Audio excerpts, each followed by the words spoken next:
Hi, we had some issues with the connection. However, I'm going to do it the old fashioned way and just hit record using the old Apple computer. So you'll be able to get the rest of the interview this way as opposed to doing Facebook Live. Same content, same people, and the same fun. So thank you for everyone who's taking the time to just listen in. And I'll also do the audio from the actual show. Well, I won't need the audio because we're both here together, so we won't have to worry about that.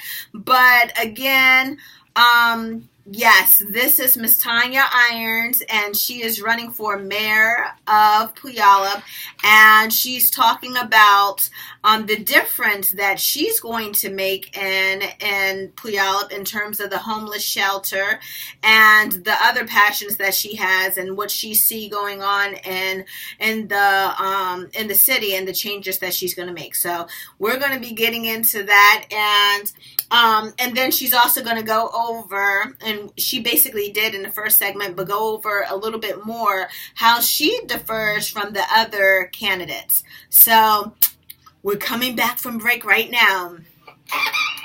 Hey everyone, this is Donetta Quinones, and you're listening to Daring You to Be You on Clay Radio 1180 AM, your conversation station.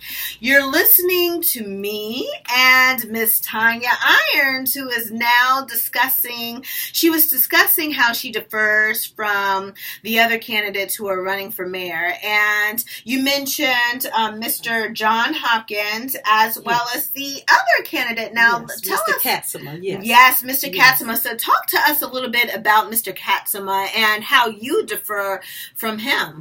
Well, as I mentioned, Mr. Hopkins has decided to close New Hope Resource Center. Mm-hmm. His idea is to move Resource Center, which I am not agreeable to, because we have people who are passionate and are concerned about people dying on the streets due to homelessness.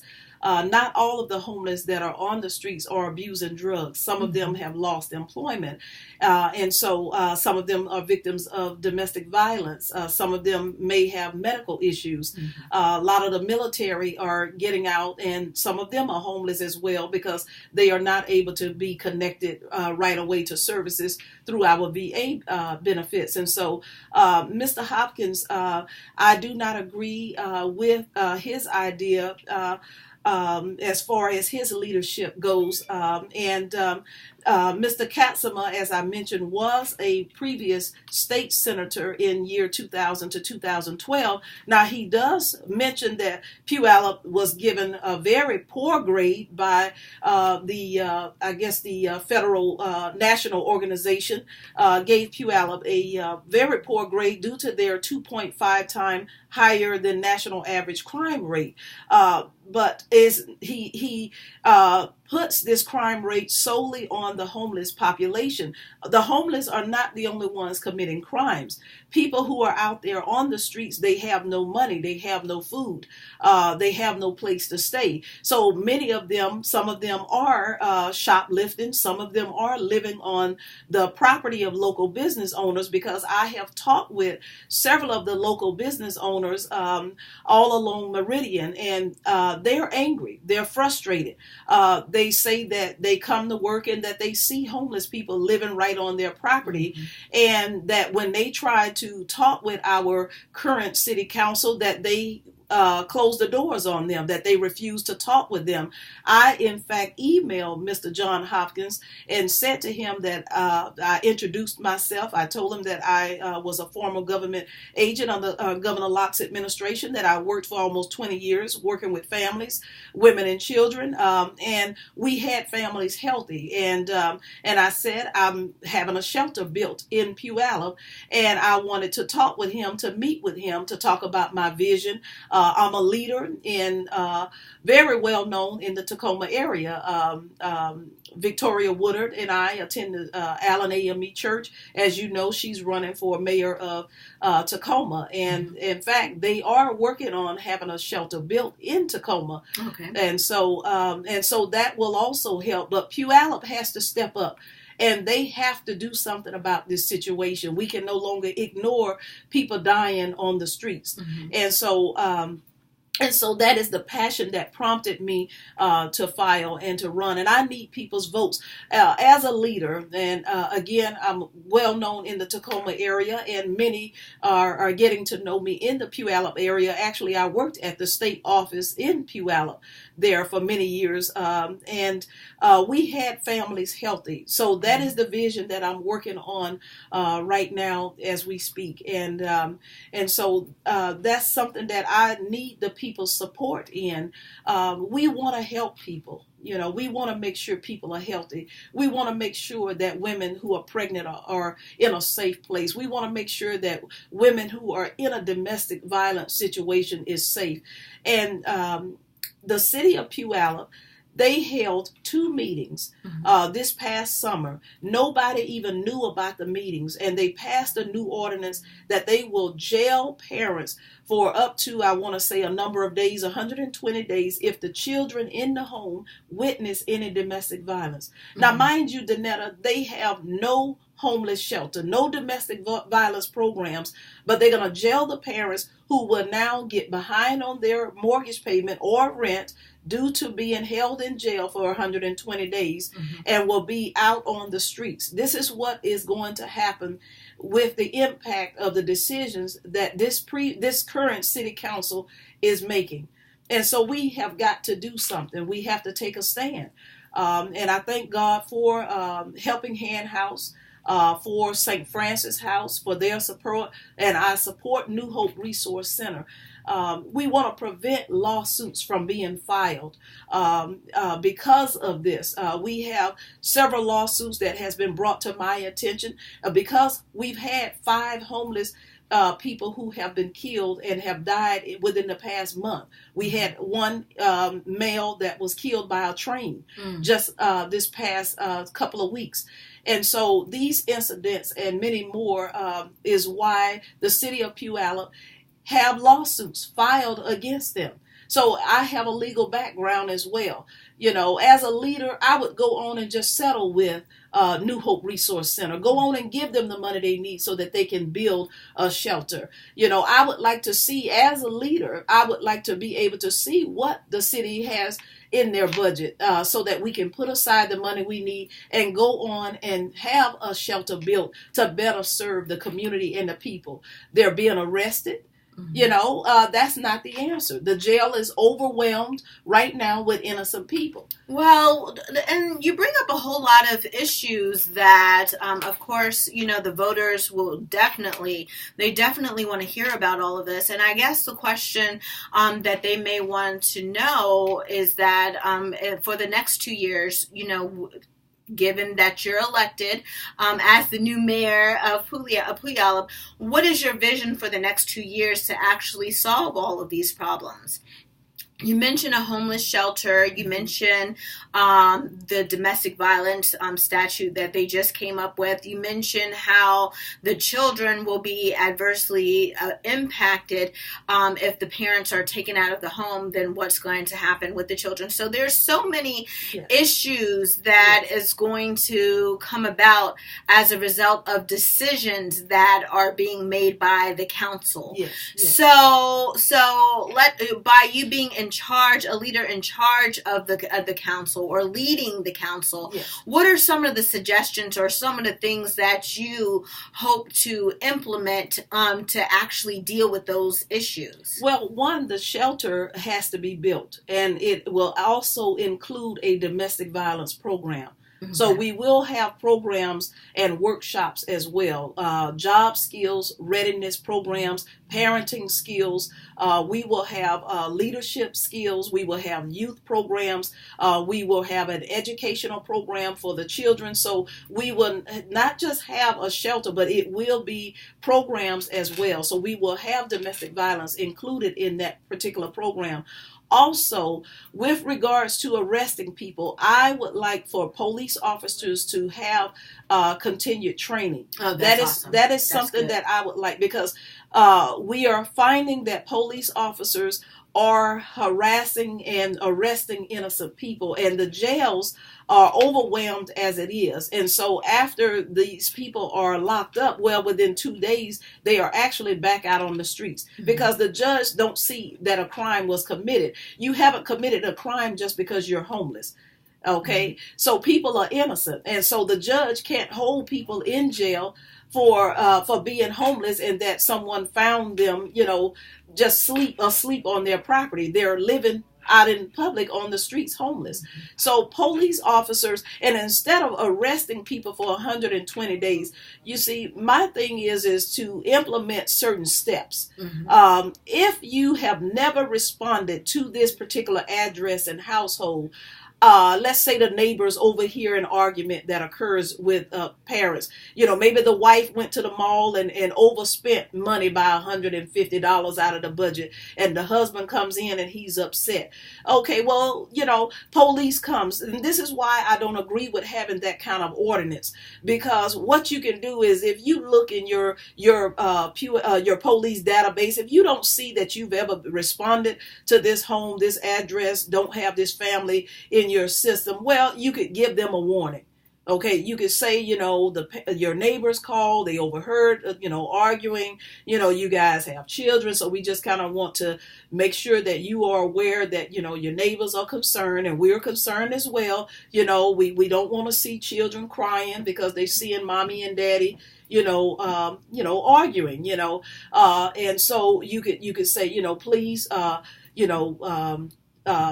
we would like for you guys to get counsel with your pastor, church pastor, maybe get a family marriage therapist, and just, try to resolve this. Sometimes you may have to ask the husband, or the spouse, somebody to just leave the home for a couple of days and everybody cool off, so there should be steps. And now if you are called back, to this same residence or something, maybe 6 months down the road or something, and something else is going on, wife has a black eye, busted lip. Okay, well then you may have to look at making an arrest or something, something has to happen there. I'm not telling anybody to stay and tolerate abuse, but you can certainly, because officers have to still follow, a certain protocol. Yes, they still have to follow the rules of protect and serve. But if you see that wife with a busted eye, a busted lip, black eye, and it brings to mind a lot of, especially in today's climate, in terms of what just happened in Texas. A lot of people are looking at domestic violence issues and how to, what's the best way to deal with those type of issues, and how to look into our future as to how dangerous this particular person can be. Yes. So there's a lot of issues that has to be reviewed where that's concerned. But we have to go to break, and we'll get more into this when we come back from break. But you are listening to Dinetta Quinones with Miss Tonya Irons on Clay Radio 1180 AM, your conversation station. Hey everyone, we're just going on a little break here and stuff, but we're just having a little girl chat right about now while we wait to come back from break. But you mentioned a lot of good things, especially in terms of dealing with, the whole issue with the domestic violence. And I know that there's, and especially with every county, every city, everyone is basically concerned about this issue in terms of, someone being able to purchase arms and just shoot, and do something to shoot up, whether it's a church or a community center or, and different things like that. Yeah. So I think that it would be something that we do need to address, that even having a conversation. Well, we need gun control. Yeah. And they keep talking about it, but they haven't done anything. We need gun control. Yeah. But then it's kind of like one of those things in terms of, is the issue gun control, or in this particular case, mental illness, because of the fact that this guy has a history of domestic violence. He has a history of mental health issues. He had several girlfriends complaining, about him and stalking and so on and so forth. So, I'm pretty sure even here in Puyallup, I'm pretty sure with all the crime you were just mentioning, the crime rate and stuff, you have several individuals who are just like, oh my gosh, I know that there's a couple of boyfriends and there's a couple of people who are like that here, and that has me a little bit concerned and stuff. And so I think that people are just overall concerned that leaders, what our leaders but we are can't going live to do. in fear, though. We can't live in fear, because a lot of the things that we're seeing on the television, on internet, has America in fear. And this is why everybody is so afraid to even help. That's just like they want in King County. There was something in the Seattle Times about making it a crime for people to panhandle. Oh, we're coming back. Okay. Hey everyone, this is Donetta Quinones, and you're listening to me on Clay Radio 1180 AM, where I am daring you to be you. I'm here talking with Miss Tonya Irons, and she is a candidate for the mayor of Puyallup, and we're just having a nice little conversation here, just basically talking about how different ways that law enforcement can actually help in terms of dealing with the various issues that we're seeing in Puyallup and getting them further training so that they can be able to address domestic violence situations appropriately, as well as how to deal with the homeless population. But from what it sounds like, and we were talking about this a little bit while we were on break, and from what it sounds like, even though we need, we can get into the topic of gun control, especially when, we're dealing with the incident that happened in Texas. But at the very core, it's how to deal with mental health, mental illness, dealing with those type of issues. Because even when you're dealing with the homeless population, yes, there's a percentage of individuals within that population who, yes, they just fell hard on their luck and they lost their jobs as a result of the economy and so on and so forth. But then you have that other percentage that everyone is so fearful of, which is the population of individuals who have some type of mental health issue, and they also are, or they're abusing the substances, and people are fearful that they will be harmful to them, and they will pose a threat to them in the public. In these public sectors and and stuff. So, and then especially even with the domestic violence issues that you're bringing up, that's a mental health issue as well. So, do you propose to try to work with the mental health sector and trying to get these individuals, this population, trying to get them some form of help? Well, Donetta, as we mentioned and we talked about that with the further training for police officers, that's actually part of the training that is necessary for them to better serve the community. Okay. Because when they're working with people that are homeless, now again, not all of the people that are homeless are committing crimes, and some of them need to just be in shelter. We need a shelter in Puyallup. So of course the leaders, New Hope Resource Center, St. Francis House, Helping Hand House, as well as police officers, they have to work with mental health crisis organizations such as Good Samaritan Mental Health. Some of them are already in counseling as well with Greater Lakes. They may already have their counseling. So as long as they have not harmed, someone else or haven't committed a crime, again, people just need to be in either a treatment program, or they need to be in a shelter where they can get case management on a weekly basis and counseling, and have housing specialists work with them with helping them find permanent housing. They also have shared housing program in Tacoma where we have to place people who are on limited income.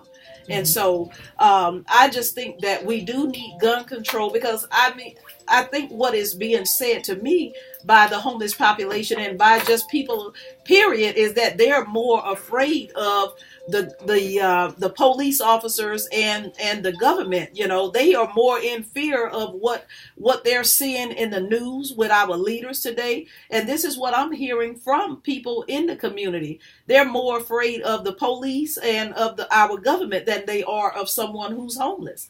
So, again, we don't want to have these kinds of biases towards everyone, because even people who may have, we have people who were in the military who are diagnosed with post-traumatic stress disorder. Yes. So these people need counseling, but these military people are coming back and they are dangerous. They're dangerous too. They've had incidents that have happened and occurred on Fort Lewis.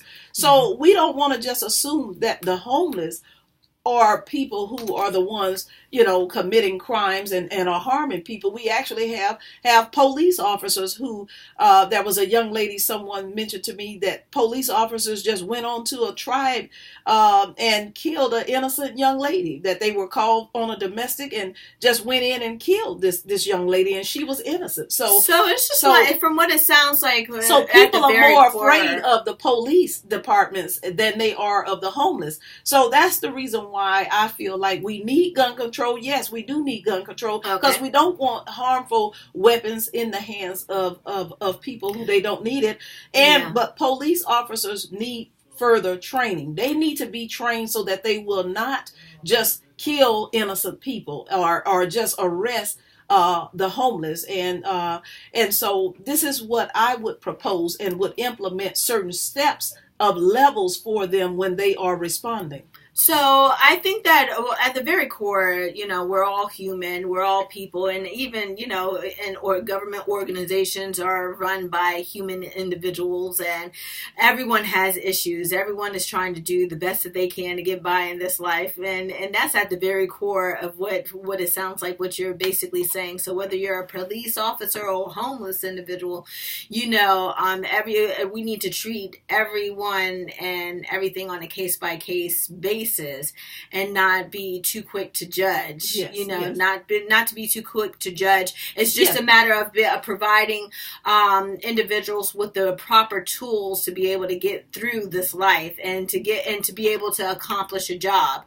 or accomplish a mission, whether you're in the police or whether you're a soldier, serving your country, at JBLM, or and don't forget what have you. That police officers, they are their job is to serve the people. Their job is to serve the community. Serve and protect. Serve and protect. So that's what their job is to make sure that they are serving. So if you witness and see homelessness, to me, if you have a customer service friendly demeanor, your concern would be to maybe you may want to talk with the person, maybe ask them, are you looking for permanent housing? Are you working with, an agency? They may want to just ask some questions instead of arresting them. Maybe talk with them and maybe find out what happened.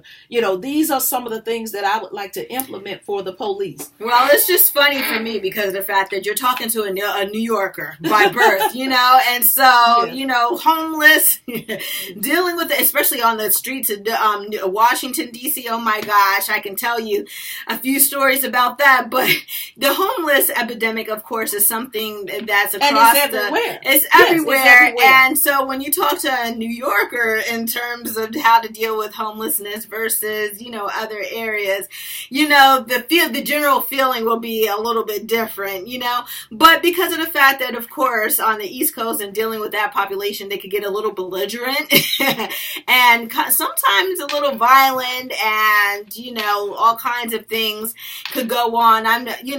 And stuff. So the perception of how to treat the homeless population may be a little bit different based off of the area, where you're living. So yes, and with police officers who are dealing with the homeless population, more often, than not, they run into some cases. They probably do run in a lot of the ones who are belligerent and, trying to argue with them and, and well, not all of them them are, not though. all Yeah, of them, not all not of them. all of them. And I'm Yeah. pretty sure with the police officers who are dealing with the ones who are just basically agreeable, they'll let them know, hey, I'm sorry, you can't be in this particular location right now. And if that individual is compliant, I believe that the police officer will leave them alone. But it's just the not ones, always the case. Not always the case. They are arresting. Police officers are arresting homeless populations. They are.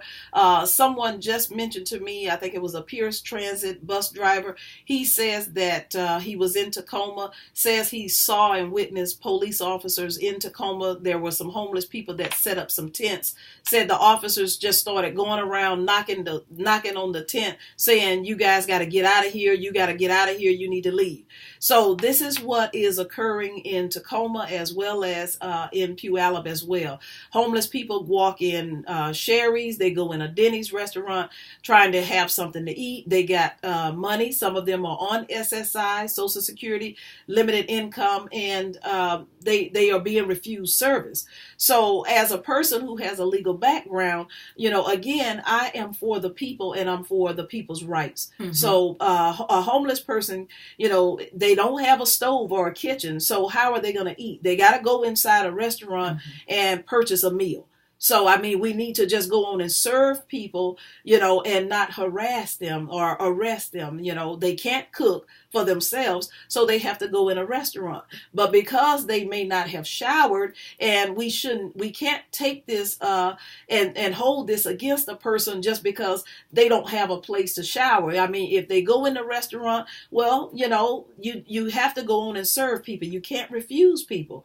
So but this is what is being reported. So things of this nature are things that I am not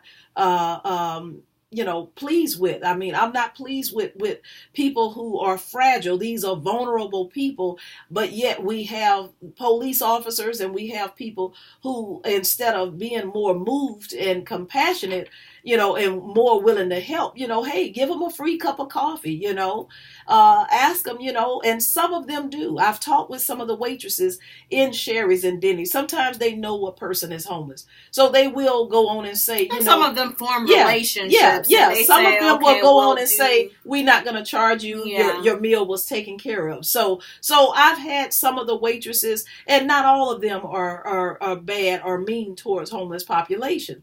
So it is wonderful when you meet and talk with people and they do have that kindness towards them, that they want to help people. So they give them a free cup of coffee. Sometimes they say the meal is on the house.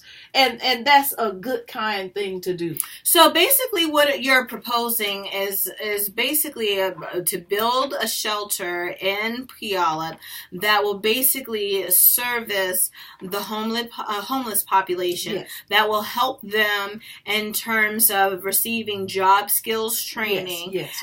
We will provide meals for them. We will provide counseling and case management. We will provide domestic violence awareness and classes, parenting skills as well. We will provide leadership training. We will provide educational programs. We want them to be enrolled in school, those that would like to go to college. We encourage education and job skills workshops to prepare them for being job ready. So we want to connect our people to other services as well. Some of them may need to be connected to the VA to get VA benefits. So we will provide shelter so they can get a shower, so that they can have a place to lay down and place their belongings and be able to go to work. How can they find work being out there homeless? How can they get a job? When they don't have a place to shower and to effectively get dressed. So we have to prepare people and get them back in the workforce. So we won't see this population of epidemic, because unfortunately, after being in Puyallup, people have been homeless for more than 3 years in Puyallup. Now that's unacceptable, Danetta. They've been homeless for 5 years in Puyallup or longer. So, and that's hard on the body. So that's why some people, and if they had a medical problem before, well, that's the reason why some people are abusing drugs. You may have a small percentage. So we do have other resources. I just met a lady at my political party on Saturday. Her dad started a treatment house. So I got her business cards. She gave me several. So these are the kind of connections and contacts that the people need. So when they come in the shelter, I have this lady's card where her dad started a treatment house that she has been able to take in people to help them get into treatment programs. And it's pretty good and that's the beautiful thing when you can have people come together to actually work together to help the homeless population or all populations, other populations as well. So we are going to go on break and we'll be right back. Okay. All right. And let's talk about the U.S. Constitution and the rights. Okay. Yes, so we're just we'll be finishing up our conversation here in a second and stuff. But yes, so you wanted to talk about the U.S. Constitution, and the right to vote. So so in terms of the homeless population's right to vote, or the people. Okay. People. Let's talk about the right to vote, which is our right as a people in the U.S. Constitution. Okay. So we'll do that. So everyone, you have that. You should know. If you don't know, you have that right to vote. Some people only focus in on voting on presidential elections or Congress or what have you. But local elections is where everything starts. It starts the precedent. So so you want to start now in terms of casting your vote, in terms of what the mayor and all the other political offices, to make sure they have the right people in place, because these are individuals who are impacting your day-to-day life. What's going on in your local city, what's going on in your local town, and they're the ones who's going to impact your children, and what's going on in the schools, and what's going on when they are walking down the street and everything else like that. A lot of people like to complain, but they don't like to put their votes where their mouth is, right?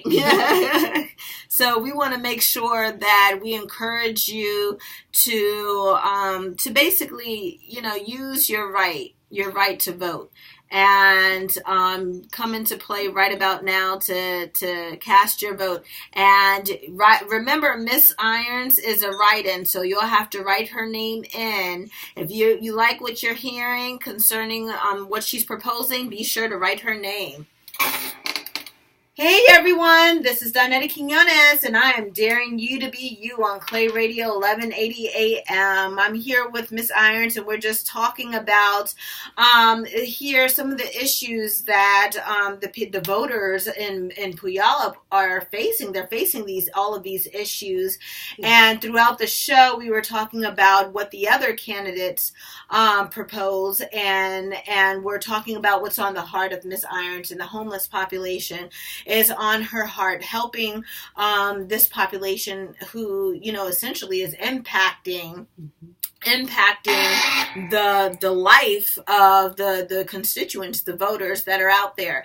And so, Ms. Irons, before we were leaving to go to break, you mentioned that you actually want to talk about the right to vote. And it's so important because, like I was mentioning, to the Facebook family here, I was mentioning how important it is to vote, and how a lot of people, the only time they vote is when they're voting for the presidential election. But they don't take the time for the local, elections, or, so on and so forth. So this is the time, to set the precedent, to build upon, and stuff as to because it starts in your local community. Because we are all a part of the community. So we want to make a difference. So I want people to understand that we have a right to vote. The United States Constitution gives us that right to vote. And so that's a right that you don't want taken away from you. And there are certain people who they're having their rights taken away. If you are locked up in jail for a crime, I believe that if you're a felony, your right to vote has been taken away from you. Now, I don't agree with that. I believe that people in jail should still be able to vote. I believe that their right should still be enforced for them to vote. They may be locked up for a crime that they committed, and they are in jail for that crime, but their right to vote should still be given to them according to the Constitution. So I just want people to know that we have that right, because if you are not happy, Washington State, this is how they work here in Washington State. When we did the preliminary voting in, I believe after July, I believe it was around in August, the first part of the votes, when it was Mr. Hopkins, it was Curtis Steele who ran, who was also a police officer. It was Mr. Katzema, and it was myself. See, it was 3 men and 1 woman who initially ran. And so what they do is they take the top 2 primary people who have the most votes, and that's who they put on the November ballot and go on to the November primary. Well, if people are not happy with these 2 candidates, which is what I said at the auditor's office in a correspondence, if you're not happy, that's the reason why we have the write-in line. For people to utilize their right to vote for who they want to, because I still have an opportunity to network, which is what I've been doing, to be able to bring my votes higher than what I had. And so Mr. Katzema was at 40% of the votes in August. Mr. Hopkins was at 25% of the votes. Curtis Steele was at, I believe, 20% of the votes, and I was actually probably around 18% of the votes. So since that initial part of the election, I have been networking, and there are people who they are not pleased with neither one of these 2 candidates that have gone on for the primary candidates, and so I'm a write-in candidate. So people have a right to vote. So I want people to understand that that's what that write-in line is there for. So, and so the auditor's office, I think one of the things that has been happening over past years is that they've had people who vote for the King, for the Lord Jesus. And I know that I have, because when you get frustrated with the pollutedness and the corruptedness of this voting system, we are trying to send a message by saying, those of us, we're voting for the Lord, because you put God first before everything, including, our political councils and governings and all of that, because there is an order. And when you put God before it, so let's say the Lord Jesus gets 3,000 votes. Well, then he gets 3,000 votes and they supposed to count it. King Jesus. Let's say they say that they get votes that say Mickey Mouse. Well, if you get 1 vote that says Mickey Mouse, well, then you put that vote for Mickey Mouse for whatever job that is for. If Tonya Irons gets, 1,500 votes, well, then you put 1,500 votes for Tonya Irons. So basically, you're talking about the Electoral College in terms of the way that the election went last year. So, yeah. So at the auditor's office, because I've talked with them, so it's just in how this system works, because people are frustrated, and I know that there are some people who are so angry and frustrated. They said to me, Ms. Irons, that's why I don't even vote anymore. So what I want to leave with people today is that right was given to us by the Lord to our former presidents that created the United States Constitution. We all have a given right to vote. Even black people were, when we were free as slaves, then we also were able to vote. Yes, and as women, we are able to vote. These rights were given to us, and we need to have that right to be able to vote. And if you are not happy with the 2 primaries that go on, that maybe had the most votes initially, because they take these people in the beginning after everybody vote file in July, and then they count all the votes, I think the first couple of weeks of July, and then by that 3rd week who had the most votes. Well, then those are the 2 top people that go on to November's ballots. So I'm a write-in, and so this is why people need to know if you're not happy with the 2 candidates, because apparently even Mr. Katzema was was not. He have some people that was not pleased with him when he was a former state senator. Mr. Hopkins have people that are not pleased with the decisions that he's been making regarding the homeless population. So when you have someone who is a candidate who, is wanting to do something about certain issues that people are concerned with, we want to leave today with people that you have that right to write in the name of the person that you would like to vote for. And so we have that right as a people that was given to us. And so I think that please vote. Yeah, please and vote. I think that the key thing here, when we're talking about this whole, having your constitutional rights and basically utilizing those rights and standing up for those rights, I think that is important. That we also take into consideration. Yes, a lot of people can feel hurt, discouraged, as if there's no hope based off of previous decisions that have been made in the political arena. But the thing about it is that if you stay discouraged, if you stay hopeless, if you stay negative, in a negative mental state, in an emotional state, then what's going to happen is nothing's going to change. There's not going to be a change in your environment. Nothing will change because of the fact that you're not trying to be a part of the solution. Mm-hmm. By not doing anything, you're actually becoming a part of the problem. So as I sign off today, I just want to encourage all of you to just keep hope alive. Just, taking a page from Jesse Jackson. But yes, you need to keep hope alive. You need to get out there, vote. And if you don't vote, don't complain. Yeah, if you don't vote, don't complain. Yes. That's another slogan we could throw out there. Yes. But this is Danetta Quinones, and I'm daring you to be you on Clay Radio 1180 AM, your conversation station. Thank you, Danetta. Thank you. Thank you.